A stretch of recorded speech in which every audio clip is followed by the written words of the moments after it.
سلامونه نیکی هیله اول خو ډیر شکرګزار اوسئ په دغه غټ ایونټ کې موږ د ځوانانو ډله فاینل ته رسېدلې ده او بیا هم د هندوستان خلاف باندې دغسې یو تاریخي او په زړه پورې لوبه وکړه. نو ټولو افغانانو ته ډیر زیات مبارک وي او همیشه په دعاګانو کې یاد ساتئ. موږ به خپل پوره محنت کوو، ستاسې سپورټ سي دعاګانې انشاءالله موږ په یو میدان هم نه خرابېږو. ډېره زیاته مننه.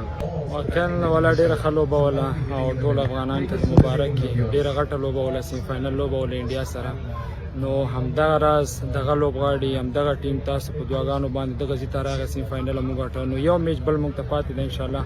بس په دعاګانو کې مې یاد ساتئ چې دغه بله لوبه هم وګټو، دا کوم هدف دپاره چې راغلی وو هغه ترلاسه کړو. تاسو ټول ته مبارکي، بلکې لوی افغانستان ته مبارکي دا سره بریا چې د افغانستان ټیم وکولای شوی چې فاینل ته لاره پیدا کړي.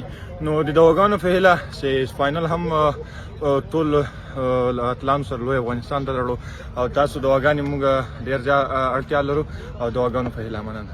بسم الله الرحمن الرحیم. الله نه ډېر شکر ادا کوم چې دا ستره بریا مو د هند څخه وګټله او ټول هیوادوالو ته دې مبارکي او ډېر د خوشحالۍ ځای ده چې لومړي ځل لپاره هم هند ته ماته ورکړه. اول خو د ټول افغانستان ملت ته د ستره بریا مبارکي او ډېر د خوشحالۍ احساس کوم. زه څه نشم ویلی، احساسات مبارکي کنټرول کېږي نه. په لومړي ځل موږ د ایمرجنګ فاینل ته وتلي نو ټول افغان ملت ته مبارکي. احساس ډېر د خوشحالۍ دی ورور مې، ځکه چې ماشاءالله هلکانو چې سره کوم لوبه وکړه توقعات نه وتلې خبره وه. موږ ته ما خبره کوله چې تاسو کې څومره ټالنټ څومره استعداد دی هغه به نن ښایي دنیا ته.